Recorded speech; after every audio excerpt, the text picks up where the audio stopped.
This week on Vice, the new space race to Mars. Welcome on Mars. The key to rapid innovation is competition. It's a really exciting time to be in space. For about 15 to 20 more seconds. Pretty unpleasant. And then, the legacy of the prison camp at Guantanamo Bay. You were the guy that was assigned to create this place. If you could say one thing to the detainees who were innocent, what would you say? It's time for America to shut it down.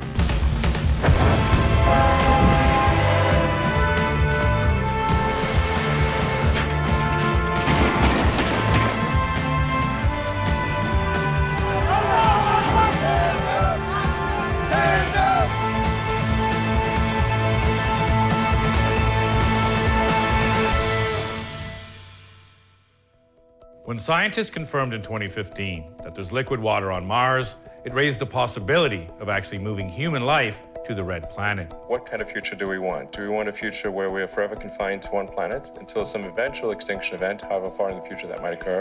Or do we want to become a multi-planet species and then ultimately be out there among the stars?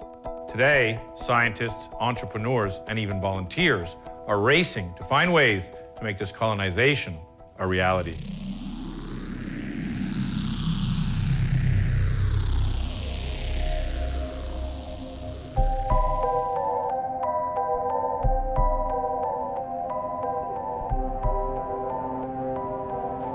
I guess this is where Mars begins.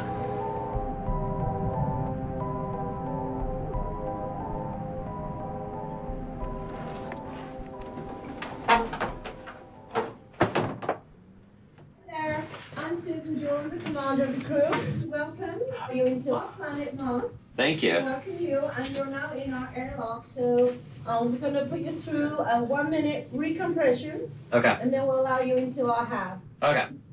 The Mars Desert Research Station is a simulated Martian habitat in the middle of the closest thing Earth has to a Martian landscape, Utah. 5, 4, 3, 2, 1. Welcome, welcome. Come on in. So, Thomas, let me introduce you to crew 158. Excellent. Everybody, this is Thomas. Hi. Thomas, this is the crew. Hi, Thomas. Ilaria is our crew engineer. And Nicholas is the executive officer, second in command. And Philippe is our health and safety officer and a crew medical officer. Excellent. The MDRS hosts missions of up to 6 weeks to see how crews like this will deal with the confinement they'd experience on a planet with 1/3 of Earth's atmosphere and a fraction of its temperature. What happens on Mars if these seals break? You die. EVA 5 to HABCOM. Opening airlock door. Over. Roger that. The crew members go on daily excursions, or EVAs, into the simulated Martian air to do things like routine maintenance on the habitat or drills like today's simulated medical emergency, in which a crew member's pressure suit has perilously sprung a leak. Lying down, no responsive. When there is a leak in a suit, take the shoulders. Okay. Welcome on Mars. Well, first of all, I want to say it was a fantastic EVA. Okay, so whose turn is it to shower today? No one. Oh, no one's turn to shower. So whose turn tomorrow? Mine. Is there a formula or anything for how much food and water and everything you're able to take at the beginning of your mission? They give us water quantity, then it's up to us how to manage that. And the same things for the food. We have a fixed amount of food. It's all about how do you survive in this extraordinary environment. Of course, there are tension, but we had to learn as crew to overcome that. If we want to colonize another planet, we had to learn how to resolve every kind of problem.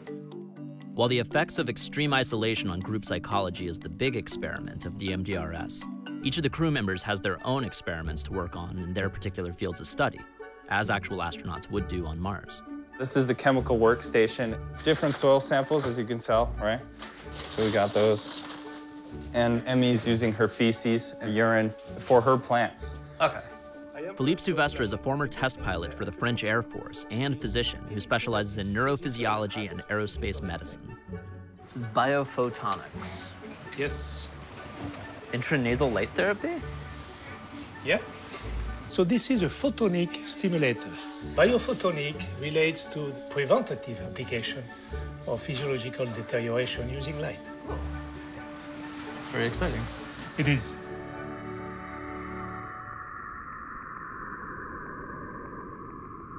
So now we want to relax, we want to be centered and focused. Just go like this. You know, just shake off all this energy that you have. I want you just to like get rid of all of this energy. Okay. All the way, and then go back a little bit.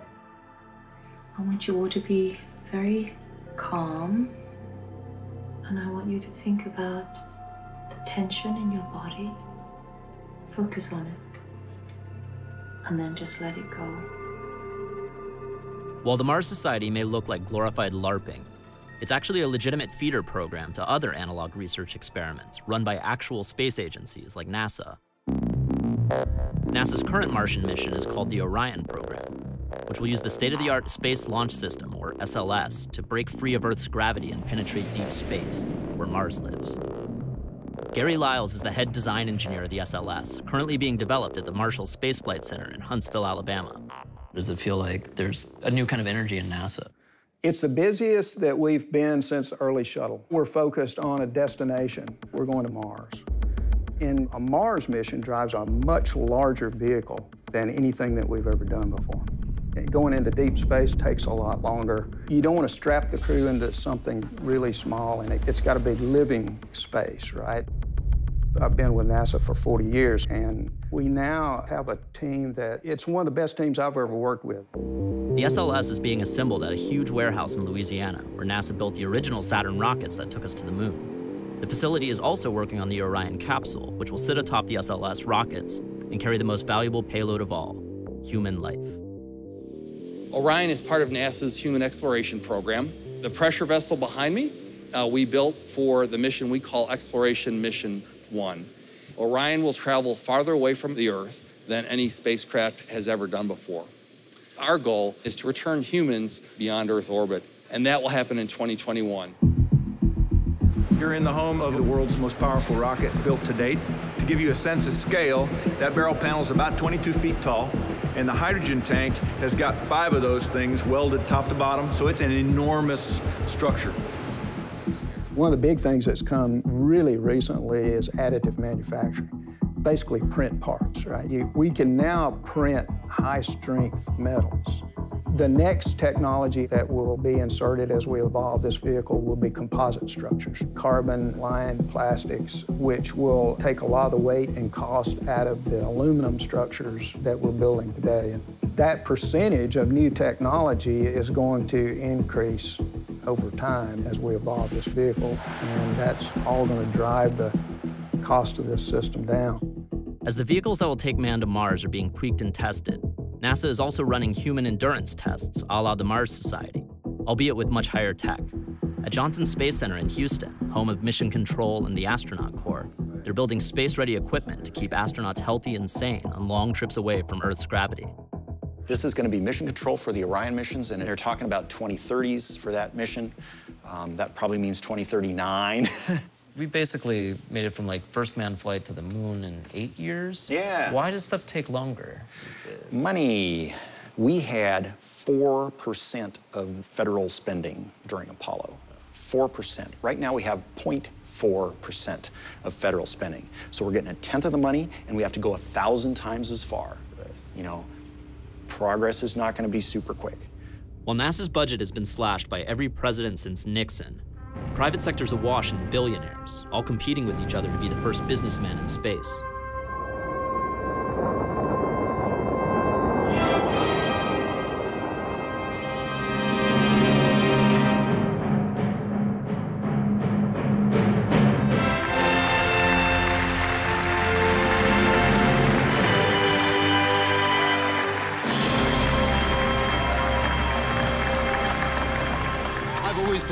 That having the best looking planes in the world, while not a guarantee of success, is a good start. But our new spaceship has taken that concept to a whole new level. And that's why I knew without a doubt who I was going to ask to name her. a man who never ceases to amaze and inspire us all. I have always dreamed of space flight. By opening up space, we help to change the world for good. Please welcome Virgin Spaceship Unity. Richard Branson is one of the big three in the most recent space race, along with like Elon Musk and Jeff Bezos. He's the only one who really doesn't come from a tech background, though. It brings a certain, kind of panache to it. Throws a hell of a party, at least. 4, 3, 2, 1. Whoa! Branson may be more of an impresario and showman than a rocket scientist, but Virgin Galactic's CEO comes straight from the space program. George Whitesides was the chief of staff at NASA under both Bush and Obama, so he knows from rockets. Why'd you jump ship for Virgin? Because I felt like Virgin Galactic has the opportunity to fundamentally change how humanity interacts with space. I mean, what we want to do here is like open up space, change it from something that only 500 people have done in 50 years to something that hundreds and eventually thousands of people and eventually tens of thousands and millions of people have done. Do you feel like we're in like a new phase of space exploration with like the advent of all the private companies involved? I do think it is a new phase, and I think the key to rapid innovation is competition. The best part of this current age is that there will be more competition because it'll drive us all to do better. And that's what you're seeing now. You're seeing innovation all over the space sector. It's a really exciting time to be in space. In order to keep this excitement up long enough for an actual Mars mission to get underway, it's not enough just to inspire the engineers and financiers of today. You have to target the generation that will actually be making the trip, today's children. While everyone else is busy making all the hardware for Mars, we're busy training the people that are going to go to Mars. Because the first person that's going to set their foot on Mars is probably someone, 8 to 12 years old today. And those are exactly the people that are coming through space camp. The idea is to kind of walk dramatically. We're putting a Mars mission together right now to train citizens who want to take the private ride. We want to be one of the places where you come and get certified to be a part of space travel. We've had 700,000 graduates, and we try to crack their cosmic eggs to the possibilities in their own future. Pretty unpleasant. They come here and they realize, I've got to set my journey. And they come away completely different individuals after the experience. Okay. Who all from SpaceX and stuff has graduated from here? Yeah. Well, the top guy, Elon Musk, is a space camp graduate. Jeff Bezos, George Whitesides, who's the chief engineer for Virgin Galactic, is a graduate. Our graduates are changing the world everywhere. Tonight's a rocket launch here at Cape Canaveral. The rocket and its module are both made by a private company called Orbital ATK. The launch itself is run by another private company called United Launch Alliance. An unmanned resupply mission may not seem that impressive in the scheme of things, but by having the private sector take over the routine maintenance of the space station and satellites and everything else NASA's looking after now, it frees them up to go even further into our solar system. When low Earth orbit is full of private spacecraft sending tourists, we'll be on the moon. When the moon is full of tourists, we'll be on Mars. In that way, I hope we can keep pushing the boundaries, and we can keep doing that forever. So essentially, the small steps private space is now taking for profit will allow NASA to make even gianter leaps for mankind. Which launch pad is that that's going off of? Do you know? 41. Okay. It's right there. You can see that red light flashing over there. Those are the lightning towers. Okay. What do you think about Mars? Are you excited about Orion?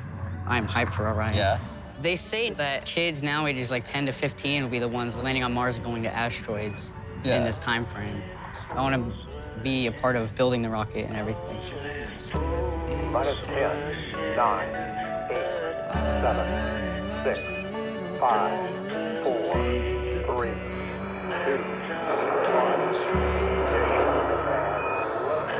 There it goes. Holy shit.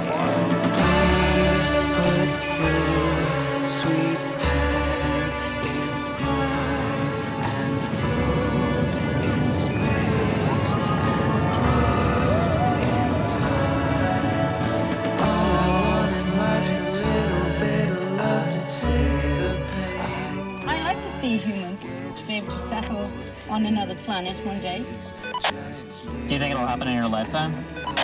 I believe so, because of the rapid pace of technology and the fact that the private sector really interested in taking humans off Earth.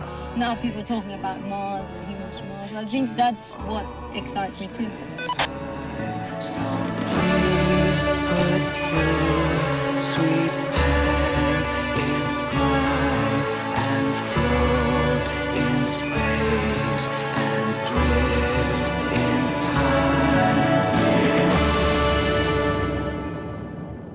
The debate over what to do with the detainees at Guantanamo Bay is one of the most polarizing political issues of the post-9/11 era.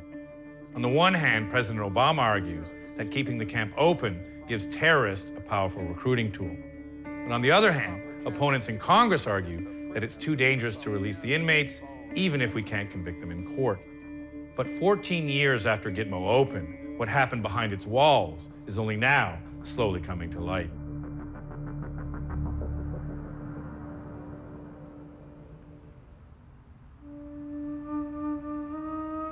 Two years ago, we visited the Guantanamo Bay Detention Center to try to shed some light on one of the world's most notorious prisons.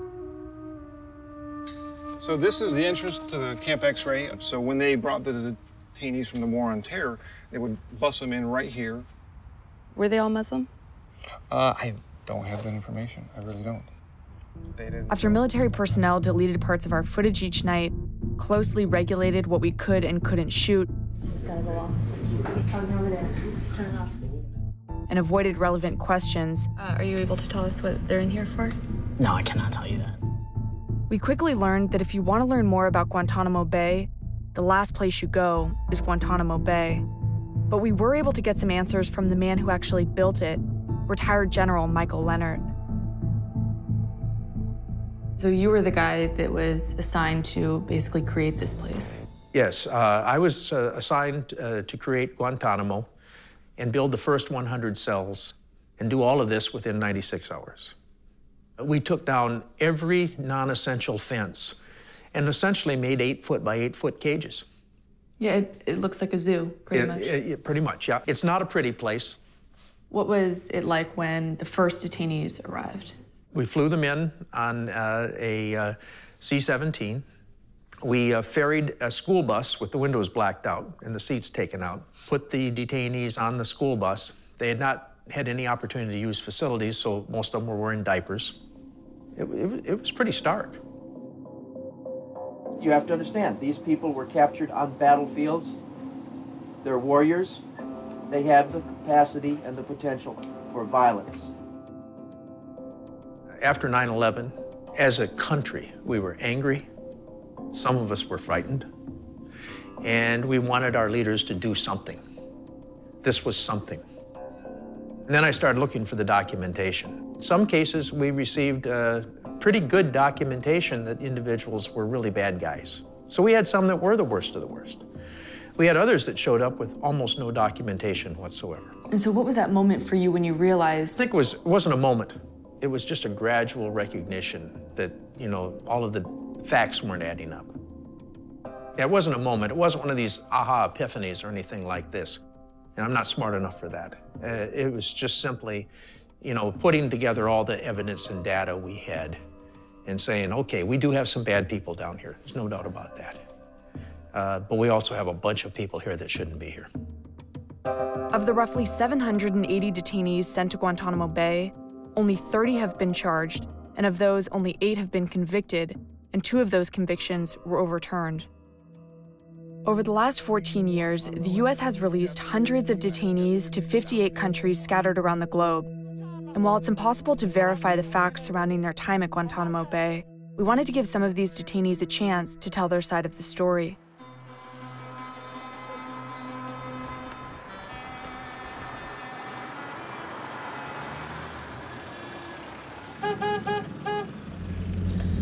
From here starts survival.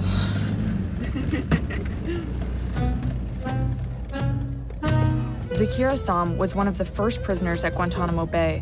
After more than 4 years of being held without charge, he was sent not to his native country of Uzbekistan, but to a new country, Albania.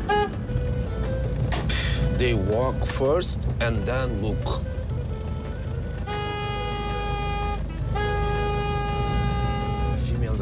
crazy. I think male drivers are crazy. Some, yes, nervous, not crazy.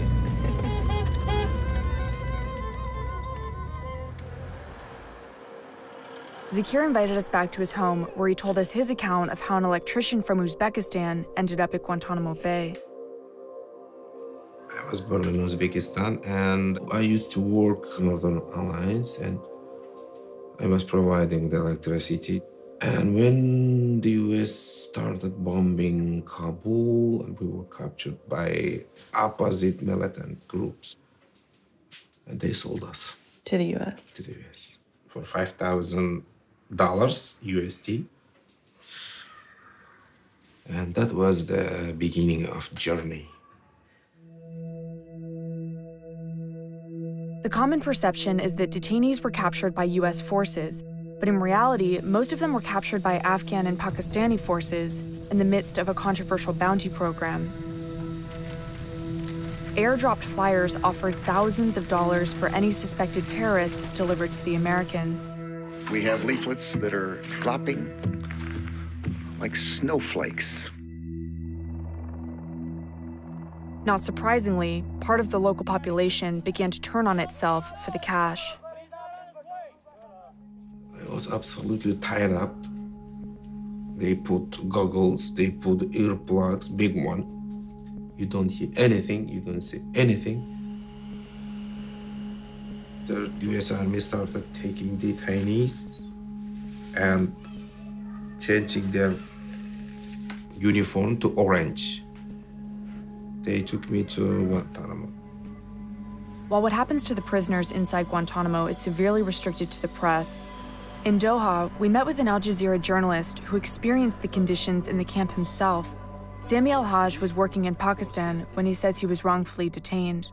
لذلك الباكستانيين لما أوقفوني فهم قالوا لي من بداية قالوا لي أنت الذي صورت المقابلة مع أسامة بن لادن. فآخر صحفي أجرى معه مقابلة وهو مصور للجزيرة. فلذلك تم توقيفي أنا أيضا وإرسالي لهم في غوانتنامو.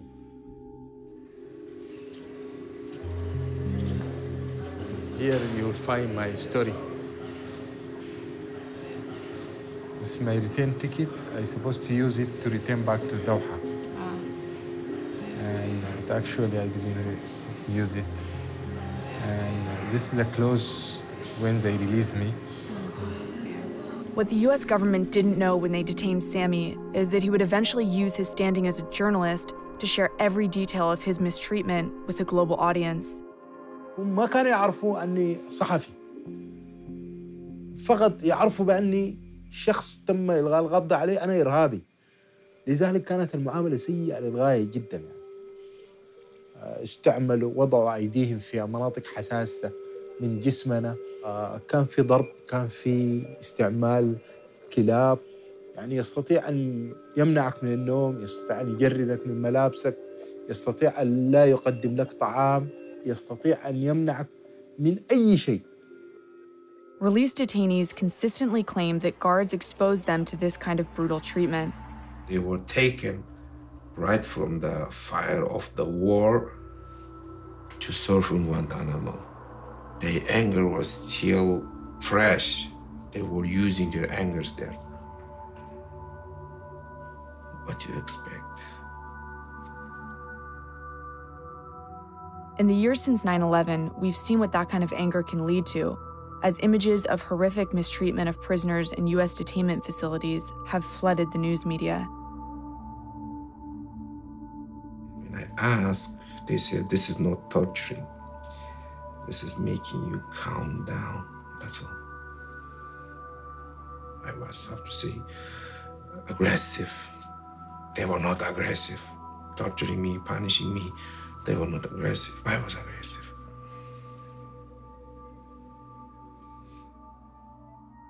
A controversial allegation we heard from both detainees was that guards forcibly administered psychoactive drugs to prisoners. They pick those detainees to some special places and they start their injections. Pills, medicines, like animals. بعض المعتقلين كانوا يعطوهم مخدرات حتى يفقد عقله. كان بجواري واحد من أوزبكستان أيضاً فقد عقله بالنسبة لهذه الحبوب المهلوسة. Government reports have acknowledged that certain drugs were used, but officials claim that they were administered to treat mental illness. Since the majority of prisoners here are held without charge, often the only way to protest their detention is by going on extended hunger strikes. بعد 90 وجبة اللي هي 30 يوم يأخذونه إلى المستشفى، وهناك يبدأوا في التغذية الإجبارية اللي هي الجبرية بإدخال الأنبوب إلى الأنف عبر الأنف إلى المعدة، ويعطوك مجموعة بتاعت انشور. To prove that the way they force-feed detainees is humane, one camp official told us he voluntarily tried it himself. I had a tooth laced when I got here. I had them do it to me. You know, little tickle in the nose. What's it feel like when the insure is actually going down? Well, that part I didn't actually do. هذه هي التغذية، يعطوك لها بطريقة فيها تعذيب قوي جدا. يعني الأنبوب مرات كان يأتي يطلع من الفم، والأنبوب هذا ما منظف، مستعمل من معتقل آخر بالمخاط بتاعه بدمه يدخله لك، وقاصد يعمل كده عشان أنت تفك الإضراب بتاعه. After 480 days of refusing food, losing 95 pounds in 6 years of his life, Sammy was finally released from Guantanamo Bay without ever being charged with a crime. But there are still 80 prisoners being held at the facility without trial, many of whom have been cleared for release. I will close Guantanamo. And while President Obama has pledged for more than 8 years to close the facility, let us do what is right for America. Let us go ahead and close this chapter. the decision may ultimately be left to his successor. This morning I watched President Obama talking about Gitmo, right? Guantanamo Bay, which by the way, we are keeping open, Guantanamo is a very serious, symbol. We're in a fight against terrorism. We have to defeat it. We don't need to have Guantanamo hanging out there over our heads. If you could say one thing to the detainees who were innocent, what would you say? I regret that those things happened, and I'm sorry that those things happened. And I think about Guantanamo every day. So do the people who were detained there, as we learned from Zakir, who's now attending a university in Albania. This is transformation of the international system. How did you decide to study international relations? You know why? Because people who write law, they are the big breakers of law. If you could go back in time, would you choose to go through it all again? للتغطية مرة أخرى ما تردد. العمل الصحفي كل ما ضحيت من أجله كل ما كان نتائجه أفضل بالنسبة لي. Few people know for sure what actually happened inside the facility, but it's clear that the prisoners we met with will carry their scars with them for the rest of their lives. I think that as we find out more and more about what we set up down there, that it's time for America, as a matter of policy, to shut it down.